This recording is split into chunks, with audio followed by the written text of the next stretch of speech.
East China's Jiangxi province. A place where ancient craftsmanship shapes timeless treasures. Bamboos and tea fields flow like emerald waves of serenity. And a symphony of spice ignites a waltz of flavor. Jiangxi witnessed countless figures in the hallowed halls of Chinese history. Development and progress are meeting culture and tradition here. Bienvenidos a Jiangxi. مرحبا بكم في جيانسي. Join us in Jiangxi's countryside, only on CGTN. Hello， 大家好，我是猪猪。大家好，我是 CGTN 主持人 Michael 王。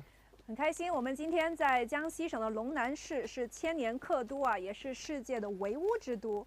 Yeah, and we have an overseas audience as well, so you know it's really good, I think, Zhuzhu, to be in the countryside of Jiangxi province and really enjoy the mountain air, right? To have this nice, cool mountain breeze and speak to three fantastic guests. 大家好，大家好，来坐，我们坐。我们坐。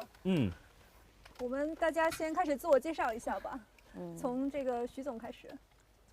大家好，我叫徐春华，是龙南市龙汇区康养村宿的创始人。Hello， 徐总好。Hello， 大家好，我是渡江镇中心小学的一名英语老师。Hello， 大家好，我是龙南市渡江镇副镇长李思佳。咱们三位都是客家人吗？对，是。我是广东梅州的，我也是客家人。我看现在这个桌子上摆了很多这个客家美食啊，有一些我都还没有见过，可以跟我们大家观众朋友们一起介绍一下。像这个是什么蔬菜吗？这个是山蔬，对，其实它的原产地是那个台湾的，然后我们这边地理啊、环境啊，其实适合长这些东西，所以我们前几年把它引进过来的。我听说这个东西还特别贵，是吗？对，它比这个牛肉的价格会贵一点，比牛肉还贵。是它也是我们这个渡江镇的一个特色种植的一个蔬菜蕨菜类的。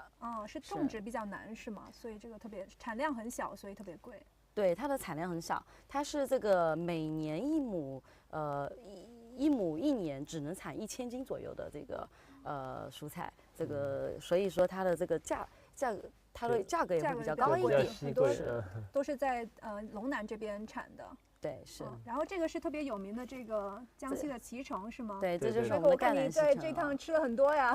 这个非常甜，应该是在冬天的时候，对吧？这个是11、12月份，1月份的时候，11、12月份是最甜的时候。对。我们最近也吃过这个橘子，就是汁也非常爆满，也很甜。这个是夏橙，应该是夏天留下来的橙子吗？还是？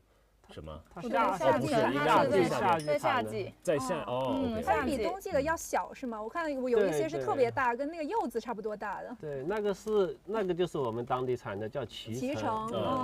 脐橙跟夏橙的区别就是它尾部有一个像肚脐一样，所以叫脐橙是吗？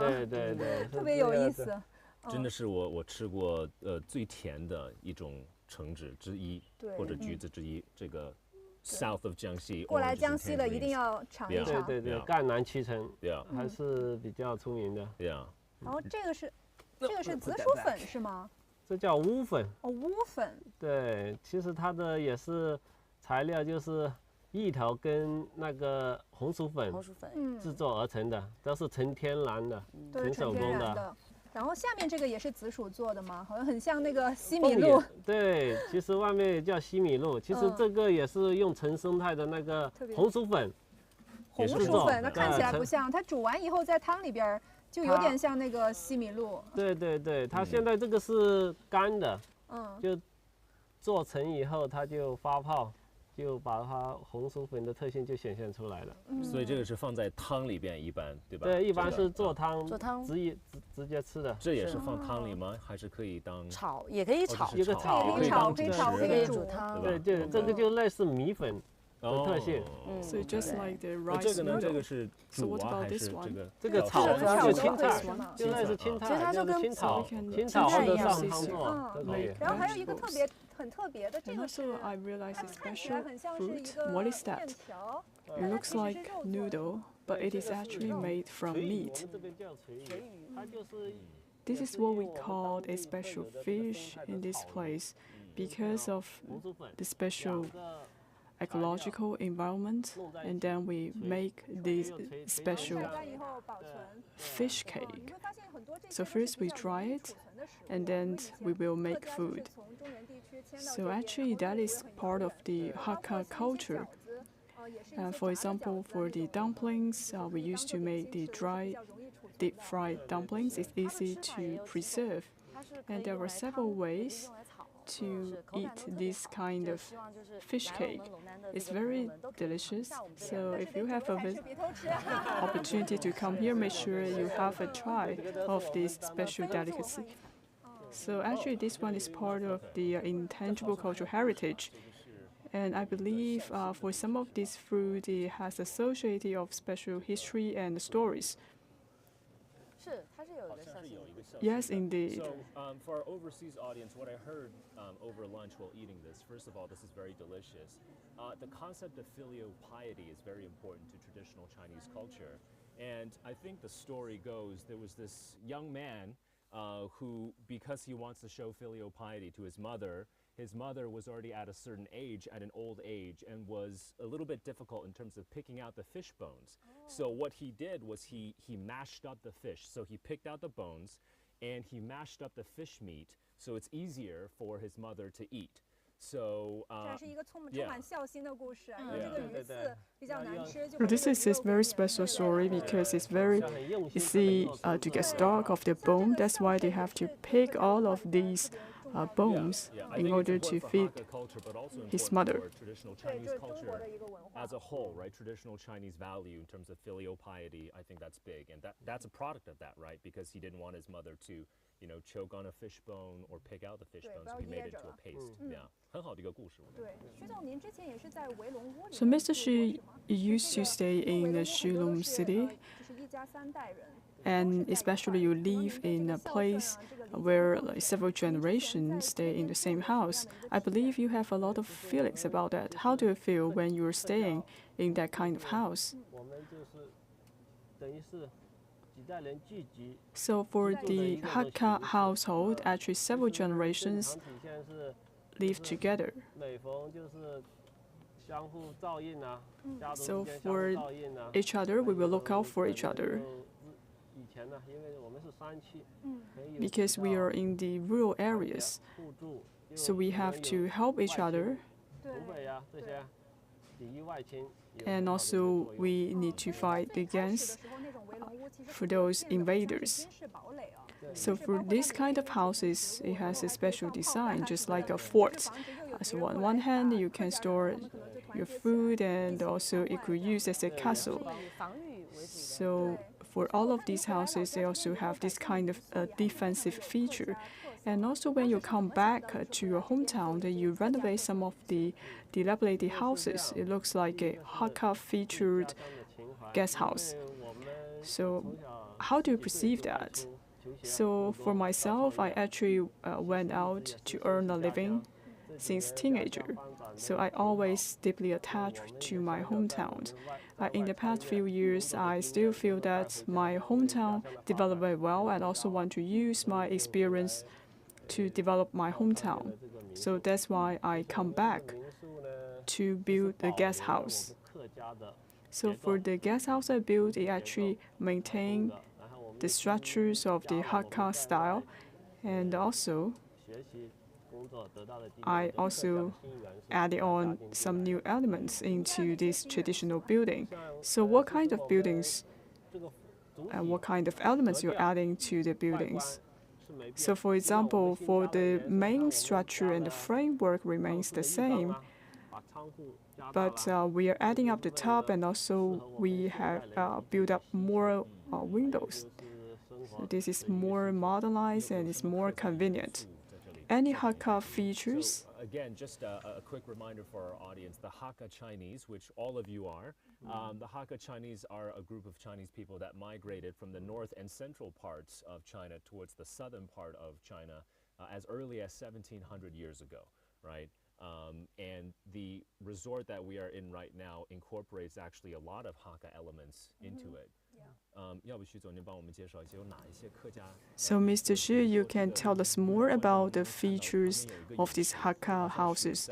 So I believe here we have a pool. I believe like water is quite significant for the Hakka culture. So for Hakka culture, we always are saying that it is quite lucky for us to back by the mountains and face the waters, because water represents fortune. And for the guest house, we are also preserving the original framework of the Hakka house. So all of these are dilapidated houses. So we are using the bricks and then to build the whole structure. And I already realized some of the traditional houses. In Meizhou, I believe in the temple halls, we are able to see some of these houses. So for these houses, I believe it takes up a larger size. So how can we get the land? This land are actually circulated and from the villagers. It has been preserved for decades. Except for the traditional houses, it actually built from brick. And in winter, it is very warm and very cool in summer.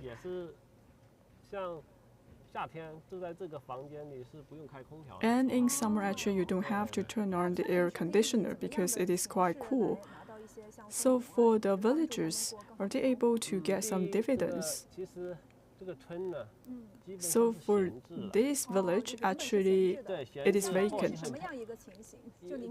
So what is the situation when you came here?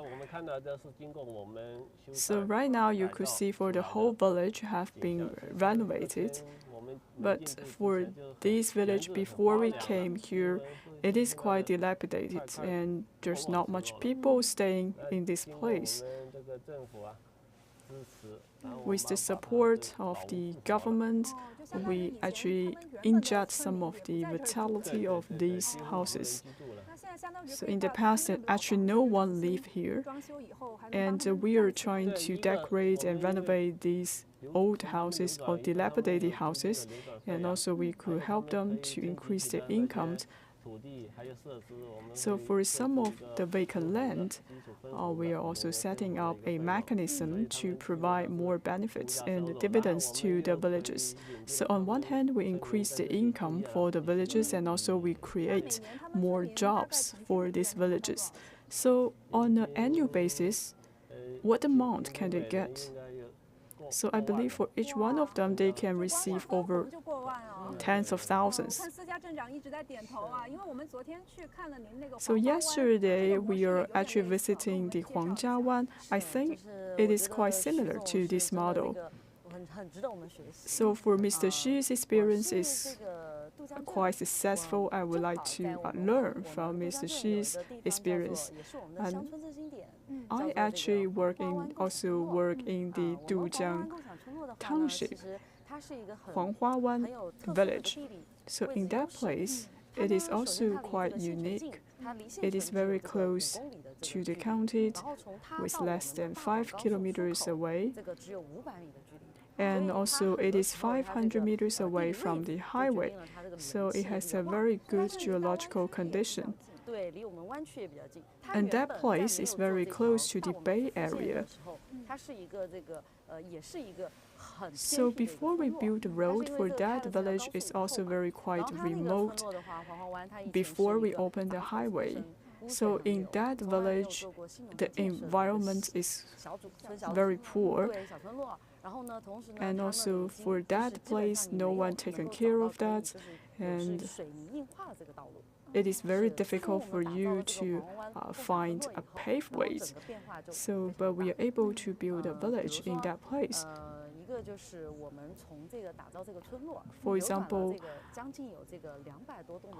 we try to renovate the houses, especially we are focusing on the renovating about like 200 guest houses, and also we are trying to utilize the land resources, and also we bring in more business models.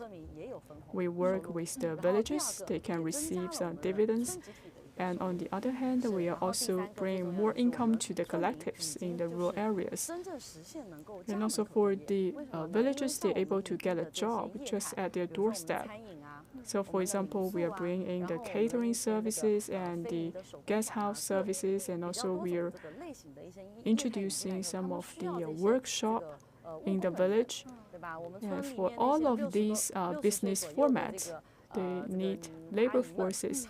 So, for example, for people above 60 years old, they could also still work on the handicrafts, and they could also find a job in the catering services, and for example, they could clean the house.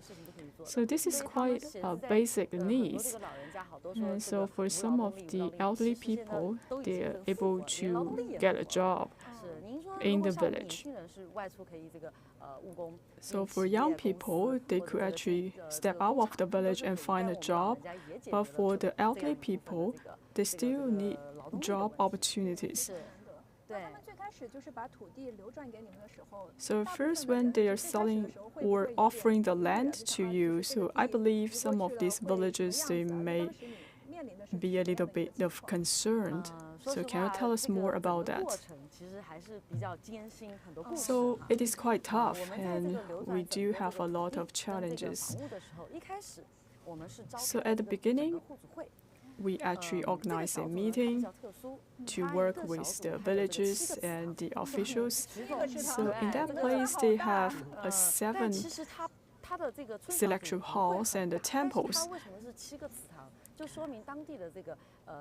I believe they have 7 temples, and I believe for some of them, each one of the villages, they are actually earn parts of the land.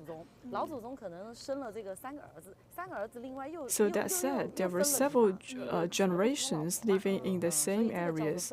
So that's why the land has been divided into several parts, and each part of the land is owned by different people.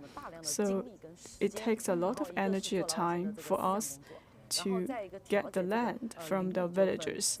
And also we need to do a lot of coordination between the villages. Any stories to share with us? I still remember for 2 neighbors, they have some conflicts about the division of the land.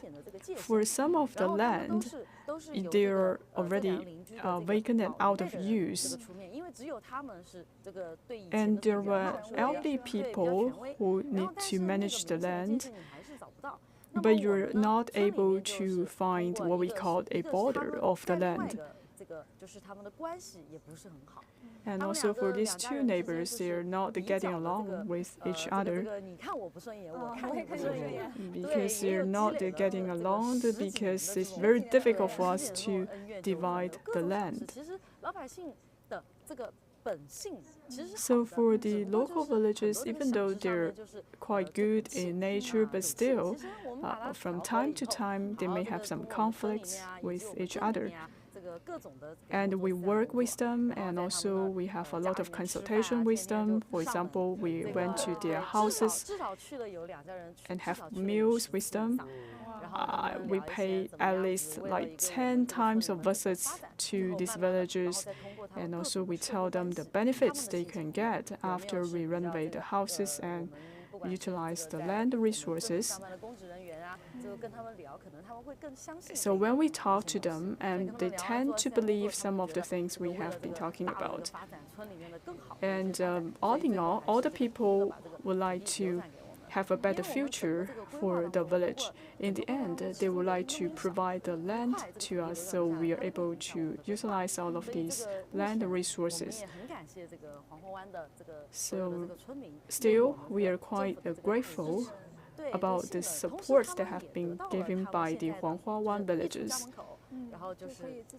So right now, they're able to enjoy the benefits because they can find a job, and especially during the Spring Festival when their family members or relatives come back to the village, they are also quite impressive or quite amazed by the dramatic changes in the Huanghua village.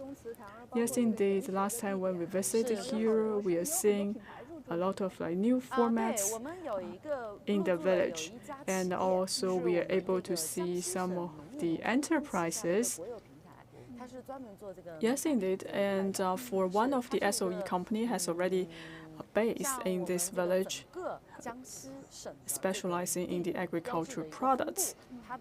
它其实一开始它的总部是在南昌，它的大 So 部分的一个农 for 业的 this 地标识 company, 它分布的是在赣 most 北 of 我们 the 咱们就是赣南嘛 products are 我们这个 actually 客家这边 distributed 是赣 in 南 the 我们赣南的 northern 话相 part 对来 of the 说这 Jiangxi 个 province, 一些农 but 产品的一些 in 是 our 比较少的 village is 那 actually 么呢 located in the southern 他 part, 们把这个 and 总部 we 的 are 赣南 lack 总部 of the 放到我们 agricultural 在赣南这 products. 里有一个总部，所以 And 通过 this 他们 time, 也带 we 动 are 了我们 able 的 to 1、2、3产的一个 receive 发展。 different 是他们 types 现在 of 在 the 我们 agricultural 在我们 products 也有这个 here, 基地，像这个三双基 and 地也是 now 他们做 we 的， are able 也 to 是他 see 也是他们做的 different 一个这个 agricultural 自制 bases 农产品的一个基 coming 地， to 包 the 括我们 southern 龙南 part 的 of 一 the 个 Jiangxi province. 这个脐橙，这个橙子， And also, I would like to 在 emphasize this 都在我们黄湾里 orange. 面有。这 And 个 also, 是这 this 个 is 在我们 quite 黄湾 famous 种植 in 面 the 积5万 Huanghua one. 这个 And 种 actually, we 这个 have 三叔 over 的这个种植面积有 10,000 300 of 多亩 mu 我们整个大陆的话 for 可能有 growing 1、2 the 千亩，但是 orange. 在我们龙南渡江镇就占了有300多亩，它是属于这一个地方是属于种的比较多一点的。对对对。那村民应该是已经能够过上 So the villagers, I believe they are leading a very happy life already. 很荒芜的这么一个小村。 And you said that it was quite dilapidated to start with. And have you studied 其实 how life has changed for 收入 them? 的话我们可以其实 Well, in terms 从另 of 外的侧面 income, 跟您 you 做 can 您说的 understand this 一个 issue 比较 from another 像我们 perspective. 这个我们的酒坊其中有个业态 For 叫做 example, 那个 in 巷子 our 酒坊 vineyard, 酒坊在那儿的那个老板，他在当地这个 its 做这个 original 酒坊他是主要是做 boss 这个客家米酒， was 然后 mainly 以及我们 doing 的这个 the rice wine 也就是我们 of 这个香椿油 Fujian. 我们的亲子油， But 香椿油 later, 到它的 it 那个 transitioned to 店 something 然后 else. 是我们的共享 And 的 it's enabled different enterprises to put out 他做这个的话，他们 incentives, 每个月的 incentive 这个 trips, 收入 and 可以 each 达 and 到 every 这个 month 2万元。 they could have a revenue of 20,000 yuan. So from this, 这里务工 you 的话 can 那么一 see 个月至 that 少也有个 when 2、3千的这个 villagers come to work for him, they can earn 2,000 to 3,000 yuan. I'm talking about those people at the 50s, then they can be a waitress, they can work as the janitor in his business. And if you are relatively older, then you can run some errands and you can make maybe more than 1,500 yuan because you are only working for like more than 10 days because they are relatively older and they can only earn 90 to 100 yuan every day. And if you could work 12 days, and then you can maybe make 1,200 yuan. In the vineyard, in the winery, sometimes the permanent staff, they can at least earn 2,800 yuan. Because you're living in a village, you don't need to spend much every month. Yes, indeed, because we are growing our own vegetables and we're self-sufficient. We don't need to spend a lot of money. And also, they can earn a rental income because they have leased their land out. And you talked about those migrant workers, and you talked about how this place has attracted a lot of young workers. You have seen that over the years, and I know that the deputy head of the township was born in the year 1996. So what measures did you take to bring migrant laborers here? What measures do you have to attract more talents to this place? I have been working at the township level for quite some years. What I feel very strongly is just as Ms. Lee has mentioned, she has brought on board a lot of entrepreneurs to develop the homestay business. And in the past, we had a lot of children left behind at the village because their parents, they're working elsewhere. But after the rural revitalization campaign, many of their parents have returned home they have their own skills and they can start their own business. And we were talking about the Huanghua one, and they can sell a snack, they can start their business here at home, and they can take care of their kids and also earn an income. And this is also very conducive to schooling and to the education industry. I heard that since you have come back, you have utilized the internet as the tool to advance the education in the village. When we just graduated, we came to schools at the township level. When we first came here, there was no multimedia, but with the development of the rural economy, we brought on board some multimedia tools. So each and every classroom has some modern tools, and it's very convenient and very vivid. For example, if you want to teach the word orange, you can put up the photo on a screen, and you can tell them what the word is about. And at the rural school, many of the students, they have never seen a tiger. Well, you can simply put it up on the screen. It's a tiger. So they know what the word is about, what the word is referring to. So when you graduated, what motivated you to come back and work as a teacher? Well, I think this is out of my love for my hometown. I was born here, I grew up here. I love this place. And I keep thinking, teacher is simply a great job, and I can't help but remain grateful to all my teachers. And one of my teachers who taught me at grade 1, she was very lovely, she was very patient and very caring. And then I made a decision just to become like her, and I did become a teacher. So how has she influenced you? Well, I think she has influenced me in every category. Her attitude, her professionalism. I believe a teacher is just like the sun, who can bring sunshine to all the students. And when we were not disciplined, when we were not behaving ourselves, the teacher could know immediately, and the teacher could tell where you're making mistakes. And the teacher is always so caring. She would ask you, what difficulty have you entered into, and what are the headaches that you have been troubled about? So that is why I want to become a teacher, just like her. So to attract more youth coming back home, what suggestions do you have? Talking about suggestions, I hope that more professional teachers, they can come back to teach at township schools so that they can truly rejuvenate the education industry of this part of the country, because talents are very important. And I hope we can have more professional teachers who can specialize in specific fields, for example, painting arts. In the past, we don't have those teachers, and we have Chinese majors graduating to become Chinese teachers, but we don't have a lot of teachers in the fields of arts and music and sports. So I hope in the future there are more teachers of this category who can come back to our hometown and make a contribution so that our students can be brought to the much wider world. So you are saying that there are a lot of multimedia tools in your school. So what about distance education? And you have been teaching English. What kind of English teacher do you hope that can come into your school in the future? Is it possible that English teachers can teach your students online from remotely?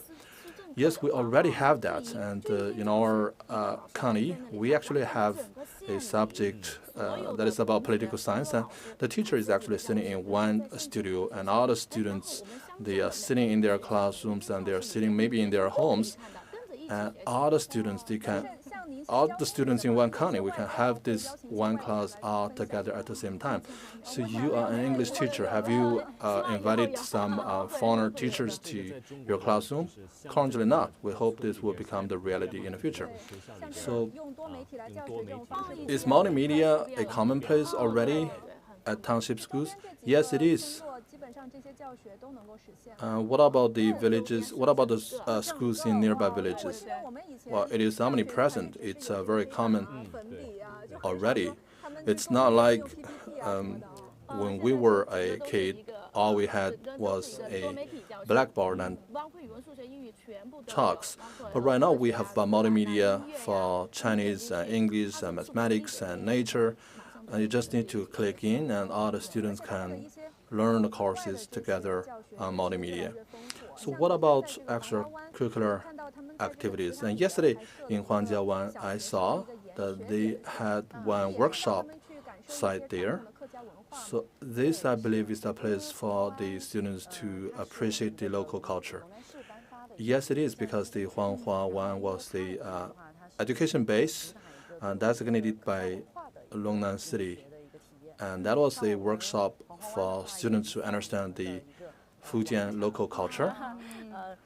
And there was a very famous bridge there, and very famous wall there. It is actually a wall that carries a lot of the local idioms of the Kejia language. So you can see many of the local words and how they are pronounced. So people give it a nickname. It was just like an examination wall for the Kejia language. For the young generation, I believe not so many people are speaking the Kejia language. You are right, because right now the millennials, they're speaking Mandarin from day one.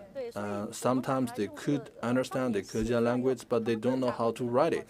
So when we write it out on a wall, that immediately generated their curiosity. And whenever they come back during summer holidays, and they like to take photos with the wall and put it on the internet. And there is a very high level of curiosity among the kids, and when they don't know how to pronounce the word, and they go ask their mom and grandmother. So they take pride in learning this Kejia language. So that is a very special thing. Apart from engaging in tourism activities, and what are the other measures that you do to promote the local language? In Huanghewan, we had this the wall that we talked about, and also take a look at the architectural style. It also reflects the local language. And we also have a lullaby garden.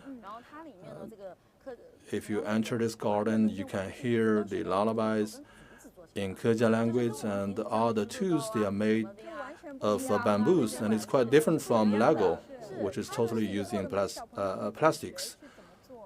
So do the kids learn how to make those toys? Well, not now. We first present them with the tools, and you can climb a ladder, you can play the swing. So all of that was using bamboos. So this is part of the Kejia culture. So why is bamboo so special in your culture? Because this is a mountainous area. We are home to a lot of bamboos. So that is why the toys of the children are made of bamboos and all sorts of wood. So when the Kejia people migrate to this place, maybe the plains, they were already occupied by others, and so that is why you could only live in the mountains. And gradually, you build a lot of terraces and local houses with bamboos.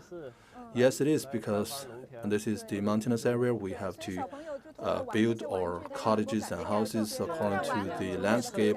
And our kids, they have been playing with toys made of wood and all sorts of bamboos. So can you sing some local Keja songs for us? 小菜郎，一拍马，鼓连同，连同杯，蒸酒菜，酒菜花，接亲家，亲家门后也后同，两只碗白茶葱。哇，好棒啊！最近学了这个版本 Very nice song. 它有很多个 I 版本。 actually hear this version. There are several versions of this song, but this one is very beautiful. Well, this is actually includes some of the Hakka dialects, and it is quite relaxed. And for the teachers, and you can actually use the songs to educate the children. Actually, we need like generations to pass on this tradition because we are quite have a very good virtue and also we are kind-hearted. I have a question. I'm not from Hakka, and long ago, I know that for Hakka people, they are actually like migrants from the central plain and to this area. So I want to know the similarities between the Hakka dialect and the ancient Chinese. So does it like similar in terms of the pronunciation?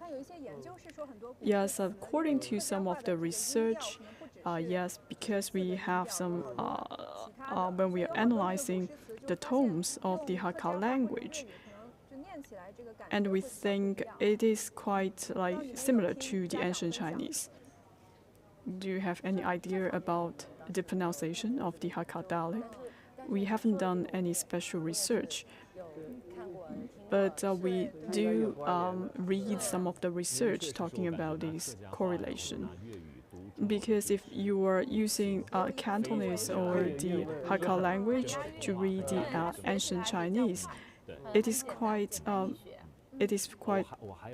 good and also with a lot of reasons in it. And actually, I grew up overseas. So for me, when I come back to China, when I visited the rural areas, I do see a lot of young people, they would like to work in the village. So for you, I think you are quite young. You're coming back to the village, and I heard that you're quite expertise in your business. You're quite familiar with the business models. So for example, you belong to the Z generation, but still you're quite busy. You have to handle different programs and you have to know a lot of knowledge. I think this is quite unique. I mean, in overseas, at a township level, I don't see many young talents in the villages. So do you feel the same? I think in this area, it feels like there are many young people who would like to work in the village. Yes, I think that is a trend in China. Many young people would like to go back to their hometown or go to the village. For example, for some people, they receive higher education, but still they would like to go back to the village and serve the villagers there. So actually, I have a very deep impression about it. So for me, I grew up in a small county. I never lived in a village. In 2013 and 2014, that is my first time to work in a village. So I cannot tell the difference about the spring onions and the chive. And it is a joke. And I cannot tell the difference of different vegetables and the fruits. But when I work in the village for some time, I learn a lot. So when I first came to the village, I'm only 21 years old. When I work in the village, I felt like it is quite cozy. I could just stay in the office, have a cup of tea. When I come here, that is not what I think. Because every day, we need to encounter a lot of issues. And also we receive a lot of requests from the villagers. So sometimes they may confront with conflicts, and they're not able to resolve some of those issues. That's why they come to us and seek help. At the beginning, I received a lot of complaints or requests from the villagers. I don't know how to handle that because I never have this kind of experience, and I will seek help from senior officials. And later on, they would like to share some of their experience to me, and I get to know how to resolve the conflicts and arguments between the villagers. So in phase 1, for example, when I graduated, when I come to the village, I get to know how to communicate with the villagers. Because I grew up in the urban areas, so it's very difficult for me to have some common interests with these villagers. In the past, I used to work in the Wennong township.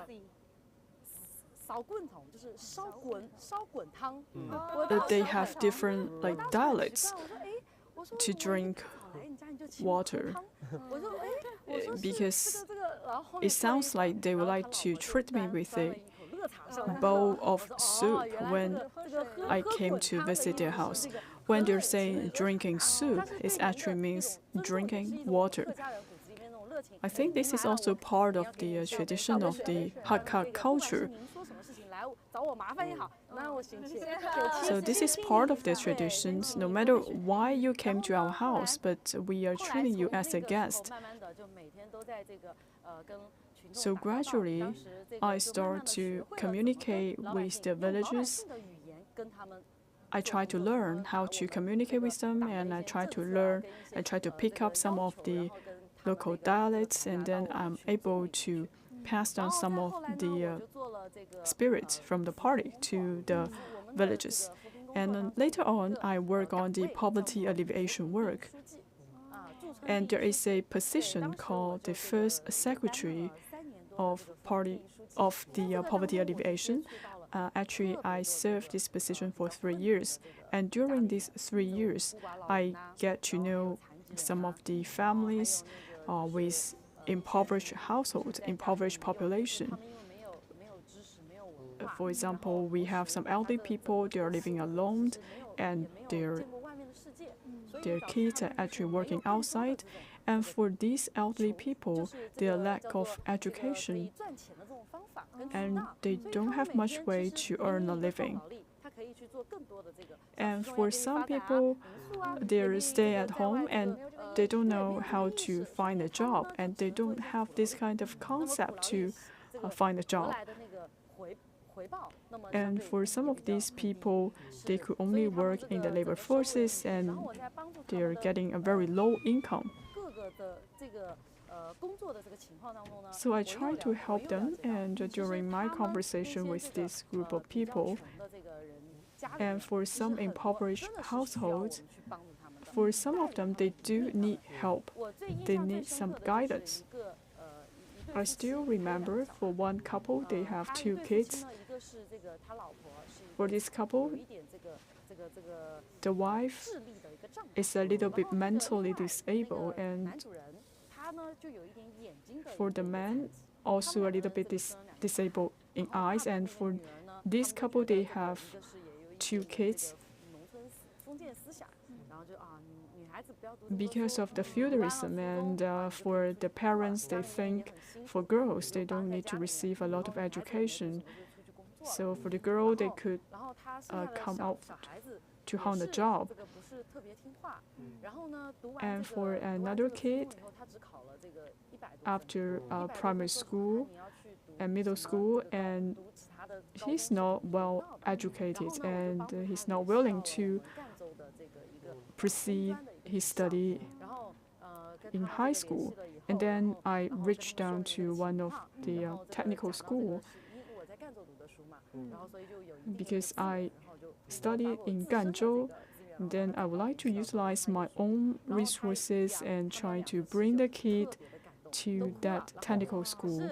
So for this couple, they are quite impressed and they're quite touched. And also they serve me with their local specialty. They feel very grateful about what I have done. But still, that is part of their treasure. At that time, I feel happy about it because on one hand, I am able to help one impoverished household. I actually gain a sense of fulfillment and happiness. After I take on the position as the first secretary for 3 years, I feel quite satisfied. Even though I was born after 1990s, but still I think I'd shoulder great responsibilities for rural revitalization.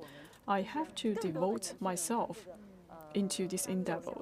I also want to call on more people to join us for rural revitalization because we have a bright prospect in the future. And I can hear from Li Zhenjiang her passion and commitment to public service, right? That passion is there. Truly, this is very challenging. When I got engaged in poverty eradication, I was soon transferred to the post as the deputy head of the Dujiang town of Longnan City. I talked to you about the Kejia village of Huangjiawan in Longnan City, and that was a very representative model for rural revitalization. It has actually influenced the enthusiasm of a lot of the villagers, so I feel very fulfilled doing what I'm doing right now. So how many villages have you helped to lift out of poverty? The village I was working on at very beginning, it had only 106 impoverished families, but then it had 108 impoverished families. So I helped all of them to get rid of poverty. That's marvelous. I hope that more and more young people can get on board and become people just like you in medicine, education, and renovation of road infrastructure. You would be engaged in all those efforts. So I heard that the first job you got onto was about a road infrastructure. Was that so? Yes, because when I first took the job, I was working at a faraway village. It was actually bordering another county. In Longnan City, and that was rated as the worst road. And I used to work in that village as well. So what was the situation like? Well, the roads were winding. It takes a lot of curves, and it's very bumpy. And it's even difficult to walk on, not mention to drive. So we have to commute between our workplace and home, and so because of the bumpy road, we only go back home every once a week. Later, we had to take the highway to Dingnan County and then take another bus to Longnan County. So it was very difficult. You had to make a detour simply because the road was very poor. And it's a lot easier to travel to the county next door than Longnan City. So truly, the changes have been marvelous. And in the past, it takes 50 minutes, even by bus. But right now, it takes only 20 minutes. And it's also very wide. And it's not my personal endeavor. And I was just part of this effort. There were many people involved in this road infrastructure. I was talking about this provincial level road, and it was attributable to the efforts of the county governments as well as the support of the municipal government at the city level. So many people got engaged, and that's why we had this road today. So what are the benefits right now? Well, I believe all the people in this Longnan city. They have been looking forward to this road, and the road has made it easier for them to walk out of the county and to work in other places. And also, people would travel to a nearby county to work and to make a living, and they can do that with that road. So what was the difficulty that people suffered for schooling?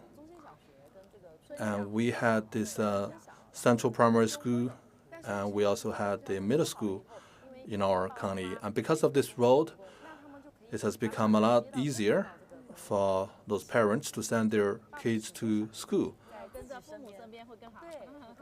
It's always very good for the parents to take care of the kids by themselves. So this has been the aspiration of all the villagers and all the people living in that town, and now it's a reality.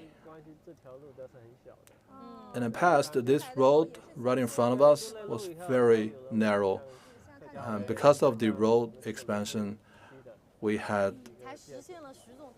many businesses here, and that is how Mr. Xu came back. So it is indispensable from the support of the government. So I heard that, and I can imagine it was very difficult in the beginning. So what motivated you to come back in the first place? Well, we are young people. If we speak in the youth language, what makes us very proud is that I did something good for the general public, for something larger than me. If I speak with the youth language, and it personally gives me a lot of pride to tweet on WeChat that, gentlemen, I have come back to the Longnan city. Whenever I go to other places, I tell people that they can come to Longnan because Longnan is truly becoming a better place. And I hope that Longnan can be known by more people. And here in Longnan, I heard that you have a population of 320,000 people. So in China, I think this is not so big a city. It's a small city. But Longnan, you have a railway station. And I heard that it only takes 1 hour and 40 minutes to travel to Shenzhen. So that's very convenient. To take the high-speed railway to Nanchang, which is the capital city of Jiangxi, you have to spend 3 hours and 30 minutes. But to travel to Shenzhen, it only takes 1 hour and 40 minutes. And that is boosting a lot of the enterprises. I interviewed some entrepreneurs, and they told me that they are selling their products to the Greater Bay Area. I spent most of my time in Guangzhou. I set up this healthcare village. But let me tell you, we are targeting customers from the Pearl River Delta, people living in the Greater Bay Area, because it's super convenient if you travel by the high-speed railway. Truly, I can feel the benefit of transportation, and it's truly a great feeling walking into your healthcare village. And if you have been working in the city for like 1 month, you have to take some time and just calm down and rest in such a beautiful and pleasant environment. The road is very necessary. Well, this is a place where you can enjoy tranquility out of the hustle and bustle of the city. Here, it's only 40 minutes to the railway station, and it's only 10 minutes to get on the highway.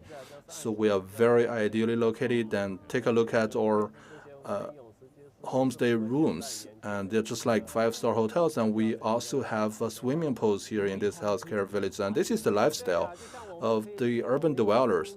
And I heard that you can row the boats in the future. Yes, because we have those ecological resources. We have a river, so you can put out a bamboo canoe, and you can offer more experiences to the tourists, and come here and you can see with your own eyes. Everything is so natural and so authentic, and we're also gonna bring on board the hot spring because we have this hot spring resources in this part of the country. So this is truly a great place, blessed with ideal resources for healthcare trips. We have helped a lot of the rural houses to renovate. They have taken a new look. The villagers, they are also earning an income. I think this is a win-win result. So each time I think about rural revitalization, all I have in my head is the word opportunity. And I believe it's personally a great experience traveling here after spending some time in the city. And you wouldn't feel so bored after all. So developing an industry is very crucial for rural revitalization. And Mr. Xu, you are developing the tourism industry, and so we have teachers here sitting at this round table, and we can also bring on board a lot of online celebrities, and they can send out a video, and they can bring back a lot of young people, young talents.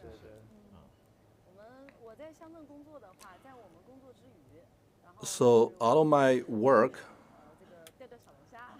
I would go I would do some fishing and catch some shrimps.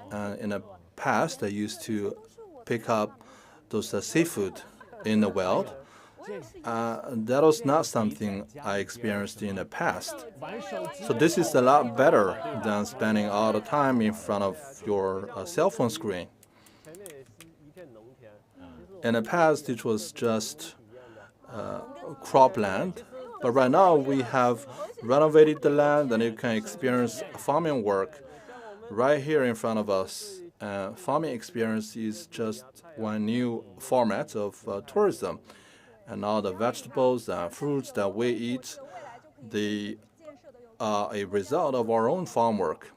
And you can try leverage your imagination, and truly this place can become much different if everybody gets on board and if more young talents come to. It's been a great experience speaking to our three guests, and we're going to go enjoy the Jiangxi countryside, 对吧？我们现在我感觉需要体验一下。 All right, I think we're gonna go enjoy the countryside of Jiangxi province, and later we're gonna check out your bamboo raft.